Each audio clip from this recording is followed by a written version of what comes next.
As I placed the last bag of my wife's clothes on top of the large pile that occupied my mother-in-law's living room, I thought once again that traveling with newborns is not easy. My father-in-law, Michael, turned to me with a smile. "It's unfortunate that you had to go to work so soon after little Gregory was born, but Marie and I are glad they're here." I smiled back at him briefly as my wife cautiously entered the room. Only 3 days have passed since the cesarean section. Lexi looked tired, but beautiful. The pale smile with which she turned towards me made me realize how much this small movement had sapped her strength. She gratefully allowed her mother to help her into the easy chair I had carried just a few minutes earlier, and her contented sigh let me know that she planned to spend a lot of time there during my absence. I took in the scene in front of me, my wife and newborn, surrounded by a loving family. "Michael," I said somewhat loudly, raising 3 pairs of curious eyes to meet mine.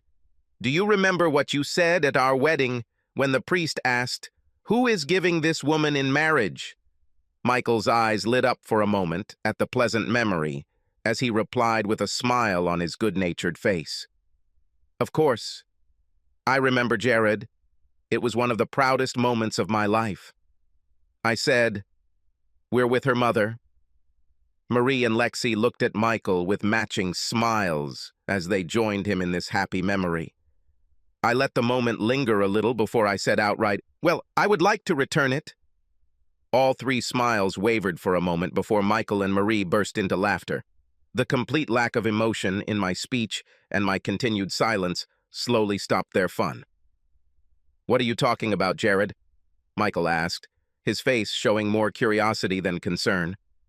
Instead of answering, I simply pulled my iPhone out of my pocket and pressed play. Michael's eyes widened when he heard his own voice coming from the small speaker. "Mrs. Frizzell said she saw you having dinner with Aaron Stander yesterday." Lexi's voice was heard clearly. "It was just dinner, Dad. You've been married for less than a month, and you're dating a guy who almost ruined your life." "You are crazy." "It was just dinner," Lexi interrupted firmly. "Aaron just wanted a chance to say goodbye properly, and with all this wedding craziness, we couldn't get together sooner." "You better be careful," Michael's voice warned, "if Jared found out." Lexi cut him off.